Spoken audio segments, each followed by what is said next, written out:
Monsieur le Président, honorables invités, Mesdames, Messieurs, chers élèves, comme le poète qui évoque avec mélancolie la fuite inexorable du temps, l'historien aime s'attarder au lieu où l'homme a laissé quelques faibles empreintes de sa vie et de son intelligence, où il a inscrit quelques-unes de ses variations et de ses progrès. Et s'il ne parvient pas à une résurrection intégrale du passé selon le vœu de Michelet, on lui demande souvent de raviver de son souffle ces vieilles générations qui ne sont même plus de la poussière. Il a conscience plus que quiconque de cette vérité élémentaire selon laquelle tout ce qui vit se déroule dans le temps et chaque instant pèse sur les suivants, ou mieux, entre dans les suivants, de sorte que le passé est toujours présent en un sens au plus intime du présent.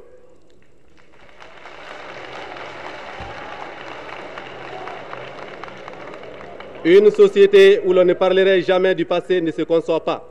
Il en est de même d'une école où les élèves ne s'entretiennent de ceux qui les y ont devancés et leur ont transmis une partie de leurs expériences et de leurs espoirs. C'est pourquoi, Monsieur le Président, honorables invités, la direction et les 1150 élèves, les professeurs et les autres travailleurs de toutes catégories du lycée Askia Mohamed ont tenu à évoquer les souvenirs de tous les anciens élèves de cette école à l'occasion du 40e anniversaire de sa fondation.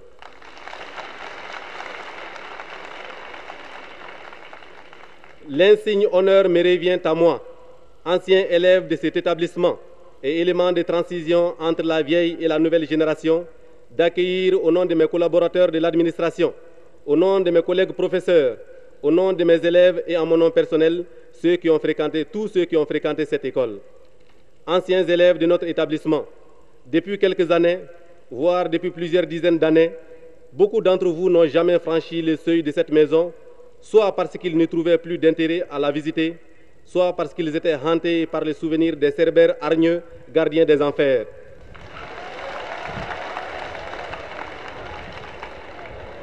Mais plusieurs dizaines d'années se sont déjà écoulées depuis l'arrêté du 17 septembre 1923 qui donne le nom d'école primaire supérieure et d'apprentissage à l'école professionnelle centrale et école des fils de chef, et aussi depuis la rentrée en octobre 1923 de ces 3 premières promotions.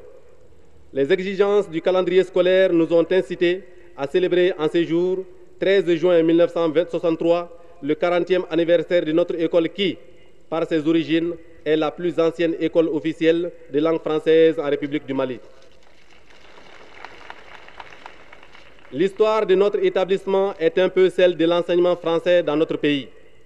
L'école a enregistré avec fidélité toutes les transformations politiques survenues au Mali depuis le début de la conquête coloniale, attisée par le congrès de Berlin de 1884-1885. Après ce congrès du partage de l'Afrique en gâteau entre les puissances colonisatrices, Gallieni, futur maréchal de France, fonde le 1er décembre 1886 l'école des otages pour recueillir les enfants de nos chefs vaincus ou suspects à la cause française. En 1892, la colonie du Soudan est créée avec le colonel puis général Archinard à sa tête.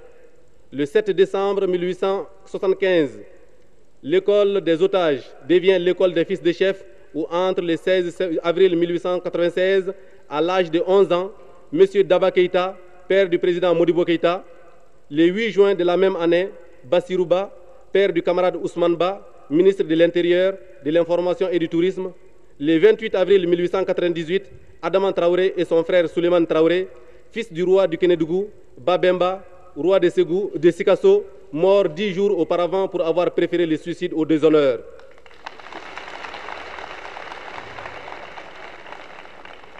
L'école comprenait les sections de moniteurs, télégraphistes, mécaniciens et menuisiers et fournissait des auxiliaires aux colons ou des recrues à l'armée coloniale, comme en témoignent ses appréciations sur certains élèves.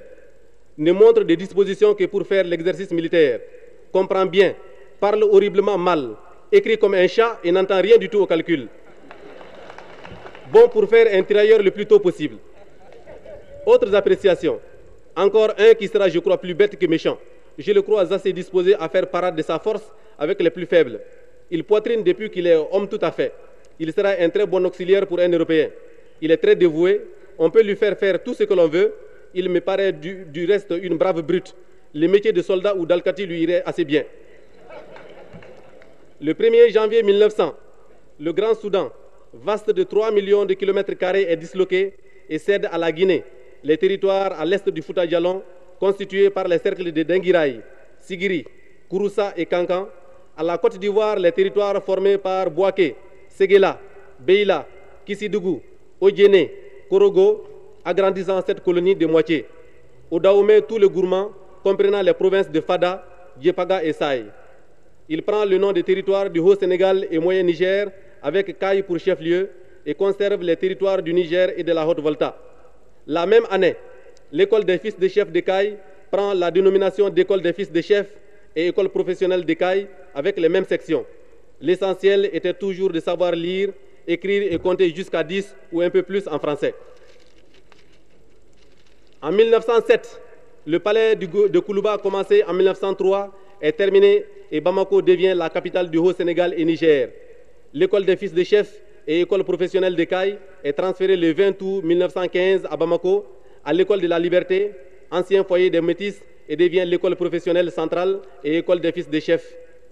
L'arrêté du 17 septembre 1923 lui donne le nom d'école primaire supérieure et d'apprentissage et elle s'installe dans cette enceinte où nous nous trouvons et dont nous fêtons le 40e anniversaire. Notre établissement venait d'être fondé avec 3 promotions, la première, la seconde et la 3e année. Il y a aujourd'hui 40 ans et notre école compte parmi ses anciens élèves M. Mohamed Alassane Aïdara, président de l'Assemblée nationale, M. Jean Richard, secrétaire général de la direction de l'enseignement, maître et surveillant général de 1943 à 1956, et bien d'autres encore qui m'excuseront de n'avoir pas été cités.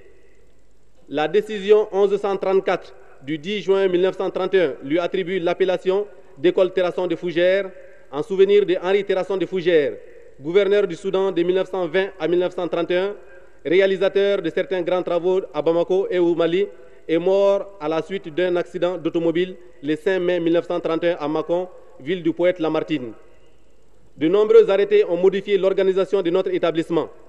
Par lettre numéro 3739D du 24 novembre 1943 du gouvernement général de l'AOF, 2 directeurs sont nommés à la tête de l'école primaire supérieure et de l'école d'apprentissage. L'école primaire supérieure, proprement dite, comprenait alors 3 premières années d'études exclusivement réservées à l'enseignement général. À la fin de la 3e année, les élèves, selon leurs aptitudes, subissaient le concours d'admission aux écoles d'enseignement spécial de formation technique, école William Ponty, Katibougou, ou aux sections professionnelles installées à l'école même et dans lesquelles ils recevaient un enseignement spécial particulier à chaque profession, commis expéditionnaire, dactylographe, commis de PTT, topographe. L'école d'apprentissage ou école technique pratique ou ouvrage réunissait dans ces divers ateliers, aujourd'hui transformés en réfectoires, des apprentis recrutés parmi les élèves ayant terminé leurs études élémentaires. Ces élèves étaient répartis dans les sections suivantes: menuisiers, maçons, fondeurs, suivaient en outre des cours de dessin, de technologie, d'hygiène pratique et d'enseignement général. Après 3 années d'apprentissage, un examen de sortie leur permettait d'obtenir le certificat d'ouvrier et ils étaient placés dans les ateliers du chemin de fer, des postes, télégraphes et téléphones ou des travaux publics en qualité d'agents subalternes. Après la guerre 39-45, les colonies ont une représentation aux assemblées françaises et en novembre 1947, l'école technique pratique devient le collège technique, transformé à son tour en lycée technique à la rentrée des classes d'octobre dernier. Au même moment, l'école primaire supérieure est remplacée par le collège classique Terrasson de Fougères, dont le régime des études était semblable à celui des collèges classiques de France.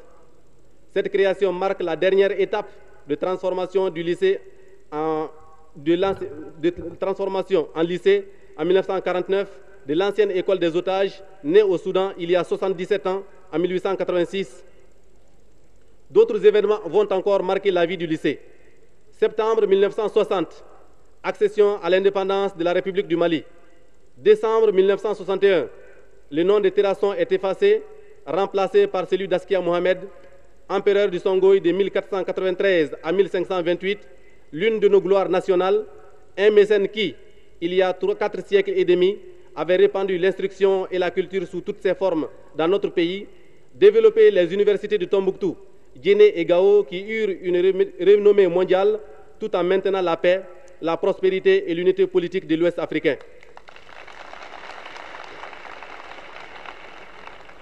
Octobre 1962, le premier proviseur africain titulaire est nommé à mon humble personne.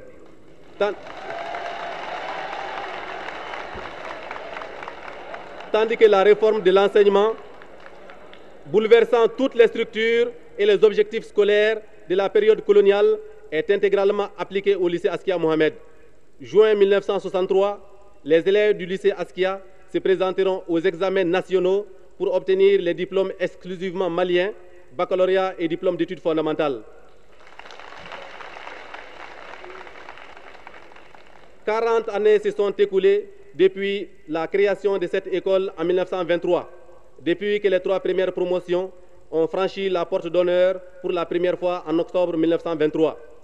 De 1923 à 1963, 4052 élèves ont fréquenté notre école contre 1051 de 1896 à 1922, soit 5103 élèves de 1896 à nos jours. 103 professeurs et instituteurs ont dispensé l'enseignement d'octobre 1937 à juillet 1946, tandis que de nos jours, le lycée a 55 professeurs. Nos effectifs sont passés de 150 élèves en 1947 à 278 en 1948, à 688 en 1956, 838 en 1958 et 1152 en 1963. À partir de 1965, 300 bacheliers pourront terminer annuellement leurs études et répondront aux multiples besoins de la nation. Depuis l'école des otages créée par Gallieni en 1886 jusqu'en novembre 1947, notre école fut l'unique école des cadres de l'administration coloniale. Et il n'est pas étonnant que la plupart des dirigeants actuels du Mali, parmi lesquels le chef de l'État, le président de l'Assemblée nationale, le ministre de l'Éducation nationale, aient été façonnés dans le moule de cette école conformément aux objectifs de la colonisation, à la politique de formation des cadres subalternes destinés à mieux servir les intérêts des colons. Mais le mérite des anciens fut de s'affranchir des idées reçues et de s'élever par un lent et patient effort personnel vers les hautes cimes de la science, de la technique et de la culture universelle. Ces hommes croyaient en eux-mêmes, croyaient aux destinées de leur patrie, à la marche irréversible de l'histoire, et grâce à leur foi inébranlable en la victoire, il y a aujourd'hui une République du Mali. Ils vous ont donné, jeunes lycéens, un exemple de courage et d'audace à méditer. Ils ont accompli leur mission historique à l'égard de la postérité et envers vous en particulier. Par la réforme de l'enseignement qui vient d'être opérée, ils ont brisé les cadres et le contenu de l'école coloniale, instrument de domination étrangère, et jeté les fondements de l'école malienne, instrument de libération nationale. De votre adhésion sincère et totale à cette réforme, lycéens, dépendront le succès et la survie de leur œuvre. Car l'éducation nouvelle qui vous est donnée n'a autre but que d'épanouir votre personnalité et de vous préparer à des tâches utiles pour le pays. Et comme toute éducation, elle est l'action exercée par les générations adultes sur celles qui ne sont pas encore mûres pour la vie sociale. Elle est la somme totale des connaissances de tous ordres par lesquelles la communauté ou le groupe social, petit ou grand, transmet ses pouvoirs et ses objectifs acquis afin d'assurer sa propre existence et sa croissance continuelle. Dans quelques instants, anciens et jeunes, vous vous retrouverez pour échanger vos impressions. Ceux d'entre vous qui ont passé là il y a 10, 20, 40 ans se rendront compte des changements survenus dans notre commune maison. Ils verront combien sa vie matérielle s'est transformée. Le lycée Askia est aujourd'hui une maison où la vie devient agréable. 18 équipes de football avec joueurs internationaux.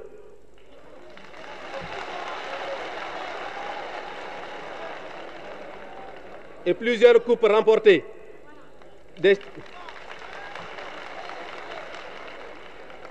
Des championnats entre promotions, des équipes de basket, de volley, de handball, de tennis, des athlètes de toutes catégories, parmi lesquels des recordman du Mali,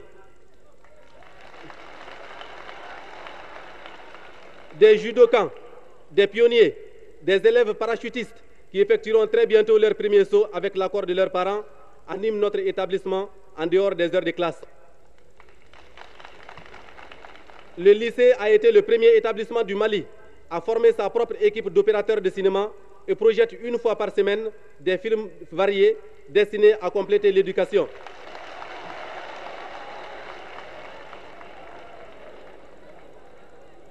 Et suivi des débats dirigés par des professeurs spécialisés selon la nature de ces films. Le lycée est le seul établissement du Mali possédant un orchestre moderne.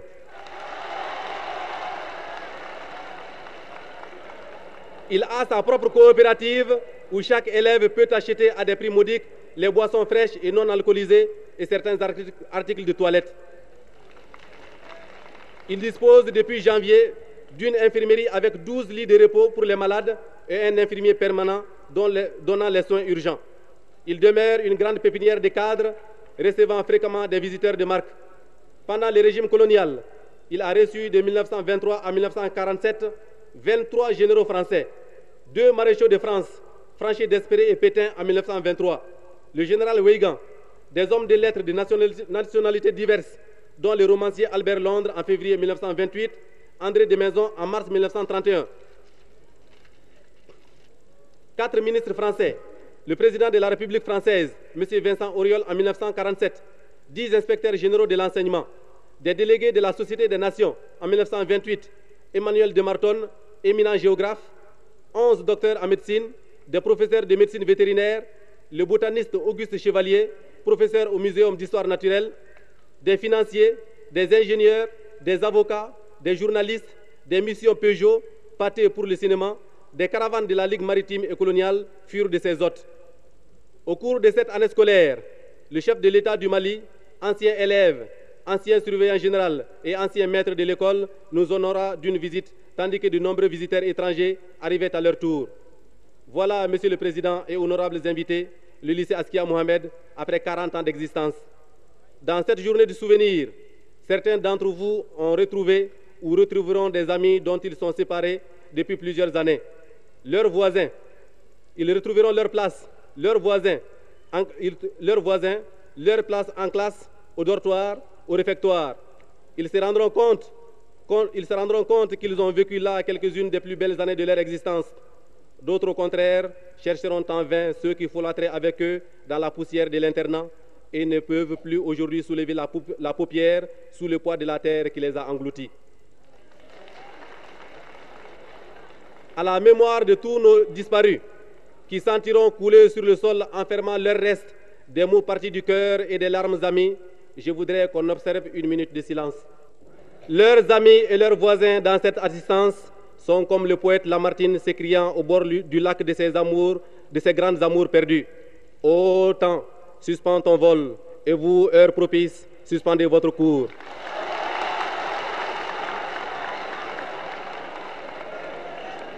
Laissez-nous savourer les rapides délices des plus beaux de nos jours. Mais je demande en vain quelques moments encore, le temps m'échappe et fuit. L'homme n'a point de port, le temps n'a point de rive, il coule et nous passons. Mais comme le dit le poète Victor Hugo dans Tristesse d'Olympio, d'autres vont maintenant passer où nous passâmes. Nous y sommes venus, d'autres vont y venir. Et les songes qu'avaient ébauchés nos deux âmes, ils les continueront sans pouvoir le finir.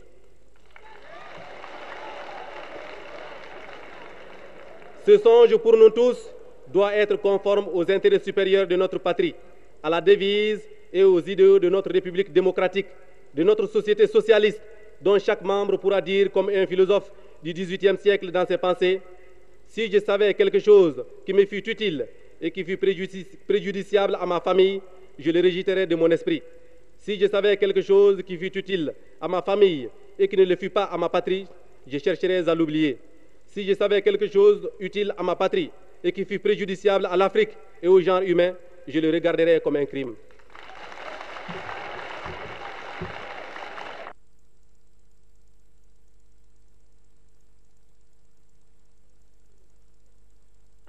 Monsieur le Président, secrétaire général de l'Union soudanaise RDA, honorables invités, mesdames, mesdemoiselles, messieurs, chers camarades.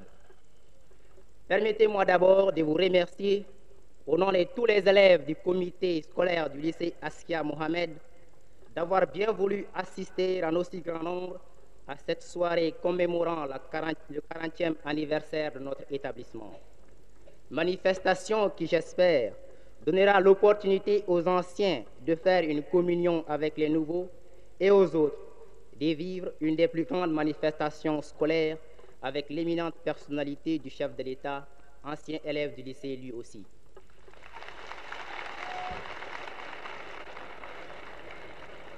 Le lycée Askia Mohamed, comme tous les autres établissements d'ailleurs, est une pépinière d'hommes pour la relève et un creuset pour la formation de la personnalité future. C'est un établissement scolaire qui a connu beaucoup de courants. Il a servi avec enthousiasme de levier pour ébranler les fondements du colonialisme. Cette lutte perpétuelle, il la mena toujours d'une manière ou d'une autre avec le même enthousiasme, d'où la stabilisation d'un esprit d'opposition à ce régime. 1957, la bête noire, le colonialisme, agonisait. 1960, ses funérailles sont faites. Alors,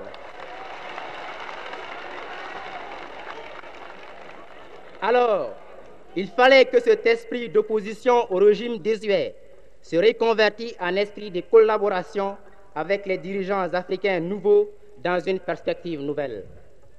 Mais, par la force même des caractères psychologiques inhérents à la genèse de ces éléments, cette reconversion ne pouvait pas se faire automatiquement.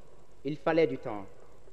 Et c'est pendant cette période de reconversion qu'il y a eu des quiproquos, des faux pas, des conséquences même de la recherche et de la non-stabilisation de sa reconversion mentale. Maintenant, cette reconversion mentale s'est opérée positivement. Sa stabilisation, elle est faite. Nous avons pris alors conscience que nous sommes une force parmi une infinité d'autres forces dont nous sommes solidaires et avec lesquelles il faut bâtir la cité nouvelle. Flamberge au vent, nous sommes partis pour la construction nationale, modestement, mais confiants et résolus. Quant à notre participation extérieure à cette construction, nous laissons le soin aux observateurs avertis de la juger. Mais, quant à notre participation intérieure, c'est-à-dire au sein du lycée, nous allons vous en parler sans orgueil. La culture de l'intelligence étant notre domaine particulier, tous les élèves se sont mobilisés afin de créer un salon de peinture dans le but d'éveiller et d'entretenir les talents des jeunes artistes. De plus, nous avons donné chacun 300 francs pour avoir un orchestre d'une valeur de 380 000 francs. Orchestre qui s'élargira d'instruments nationaux dans le but de faire revivre et de maintenir la culture et l'art chorégraphique malien. Le bilan est bien modeste, mais il témoigne de notre volonté de faire quelque chose pour notre pays, dans la réhabilitation de la culture africaine malienne. Aussi, de manière à créer l'émulation parmi les élèves, le bureau politique du lycée Askia Mohamed décernera-t-il chaque année un prix aux meilleurs militants, prix qui sera remis présentement cette année par le camarade Modibo Keïta, secrétaire général de l'Union soudanaise RDA. Bien sûr, le choix a été difficile, tous les élèves étant de bons militants. Mais la balance a penché finalement du côté de la camarade Joséphine Vital,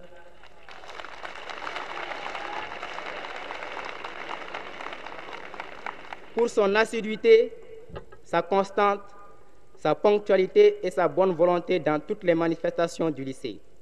Et les camarades Maurice Nanta, Nchi Tungara, Mamadou Keïta et Badra Makalou reçoivent des félicitations chaleureuses.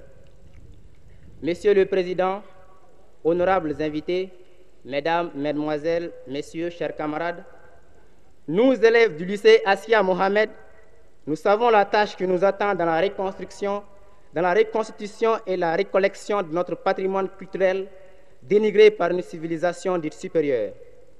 Nous, jeunes de l'Union soudanaise RDA, nous savons ce que nous pouvons être dans la vie du pays. constituant en premier lieu l'élément dynamique du corps social, la source d'enthousiasme et d'énergie. De ce fait, nous ne faillerons jamais à la mission combien exaltante, mais difficile qui nous attend dans la construction et le relèvement du pays.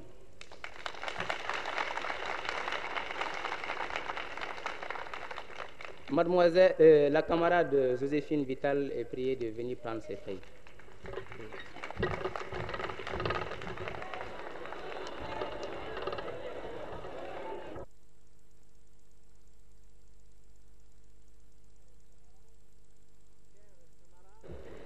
Chers camarades, mesdemoiselles, mesdames et messieurs les professeurs, c'est pour un ancien qui a eu à passer près de 4 ans de son existence dans cet établissement un moment d'intense émotion au rappel des souvenirs de l'évolution de cet établissement qui peut se synchroniser avec l'évolution politique de notre pays. En effet, beaucoup d'entre nous sommes entrés dans cet établissement lorsque notre territoire, notre État, était encore la colonie du Soudan français. C'était la période où la colonisation française avait comme objectif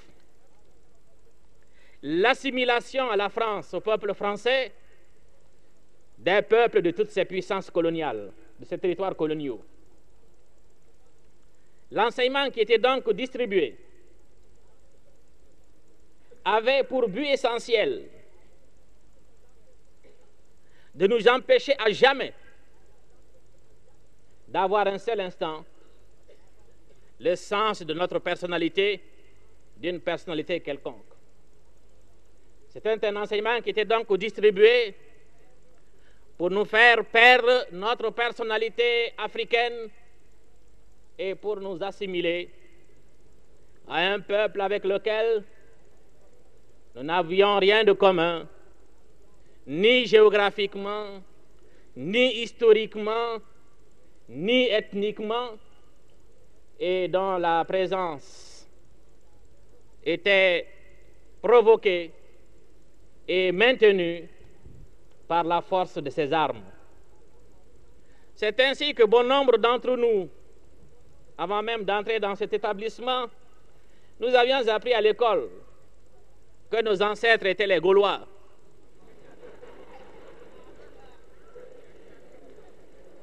Et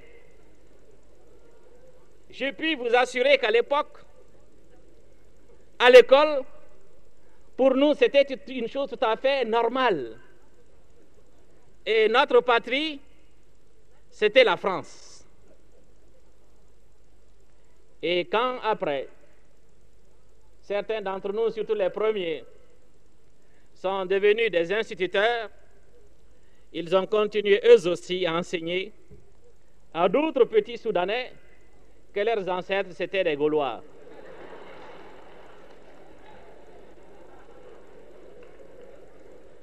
C'était là donc la manifestation d'un processus tendant à l'assimilation, comme je le disais tout à l'heure, de la population africaine au peuple français. Et je me rappelle qu'en 1939, lorsque les Allemands sont entrés à Paris, j'ai vu des camarades, des collègues, à ce moment j'étais instituteur à Sikasso, qui ont pleuré de dépit. Pourquoi? Parce que c'était là, pour eux, Français, la plus grosse atteinte au prestige français. Qu'est-ce qui a donc permis aux Africains qui étaient préparés sur le plan intellectuel et sur le plan mental pour être des Français, ce fut d'abord la réalité de la vie du fonctionnaire lorsque, jeunes sortant de l'école normale Briand-Ponty, nous avons été confrontés avec ces réalités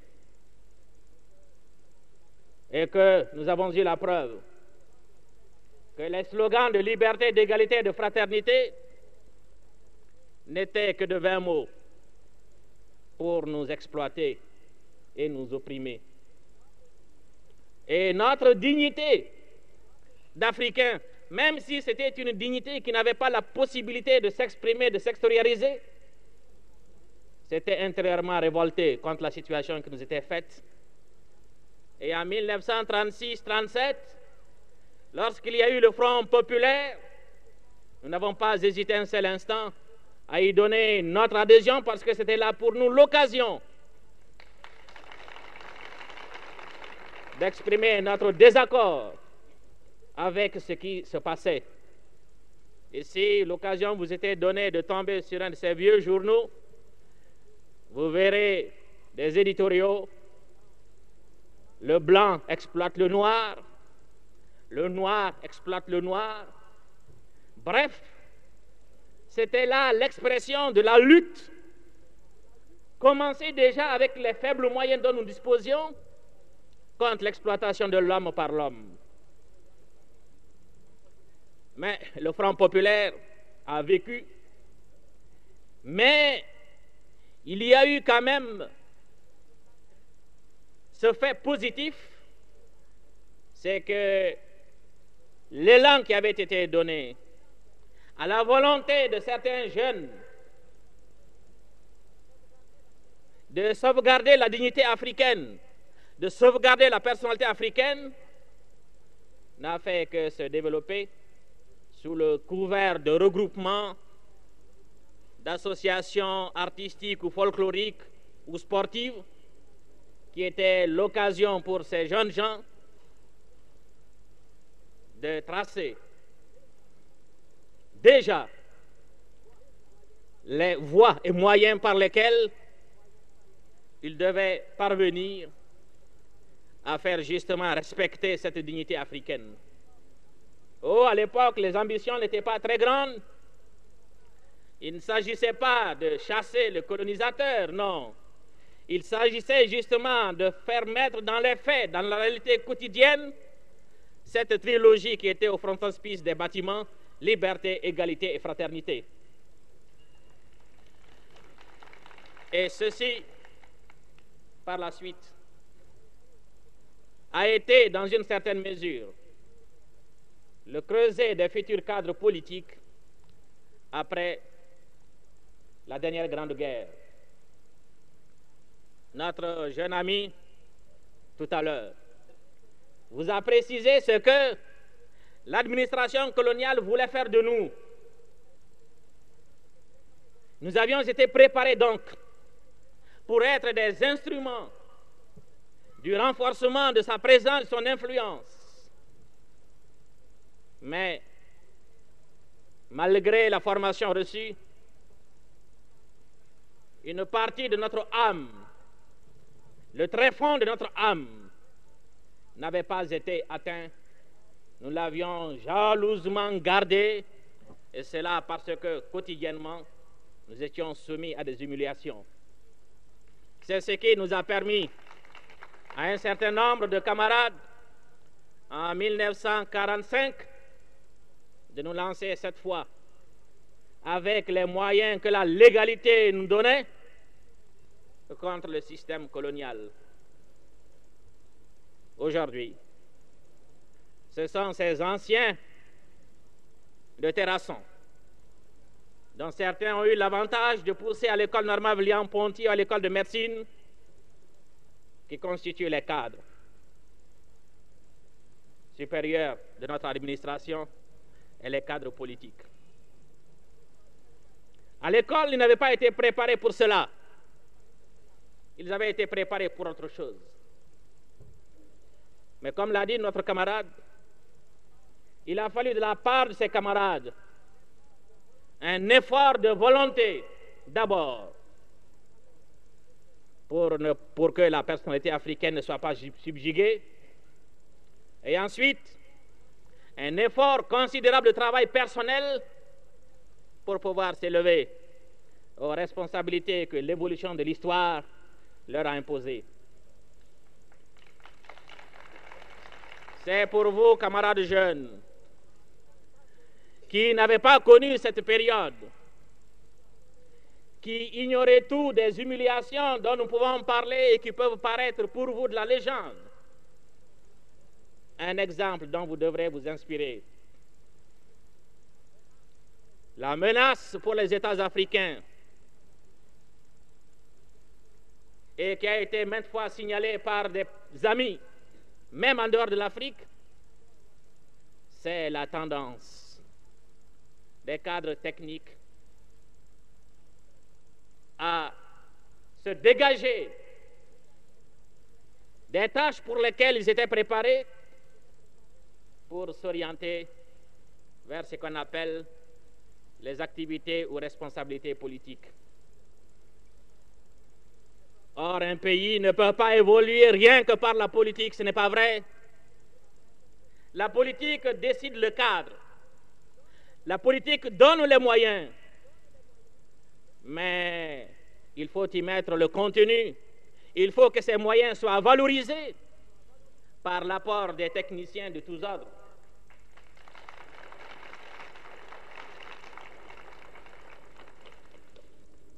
Et si demain, vous ne songiez pas au rôle que nous nous étions appelés à jouer et que les événements et notre volonté ont orienté dans d'autres sens, si vous vous laissez aller à la facilité à considérer que vous avez appris à l'école, ici et ailleurs, est largement suffisant pour vous permettre de jouer pleinement le rôle que le pays attend de vous, vous commettrez une très grosse erreur. À tout âge, et quelles que soient les responsabilités que l'on assume, on a besoin d'apprendre, de sorte qu'à tout âge, l'école continue. L'école doit continuer pour vous, camarades. Demain, lorsque vous serez technicien, ingénieur, ou que vous seriez orienté par suite des études que vous aurez faites vers la recherche scientifique, ou qu'en raison de vos capacités, ou plutôt de vos penchants, vous soyez orienté vers les activités politiques, vous devez à tout moment avoir comme souci majeur de vous dépasser. De sorte qu'il faut que chaque année vous vous dépassiez, que d'année en année vous sentiez la progression de votre formation pour que vous puissiez vous rendre réellement utile à votre pays. Car il y a une vérité: qui n'avance pas recule. Si l'on se contente de ce que l'on a acquis, si l'on reste sur la formation qu'on a reçue, et même si on estime avoir franchi toutes les étapes de la formation, vous devez vous dire qu'il y a encore dans l'inconnu que la science jusqu'ici n'est pas arrivée à rendre perceptible à l'homme, plus de choses que vous ignorez que de choses que vous ne savez.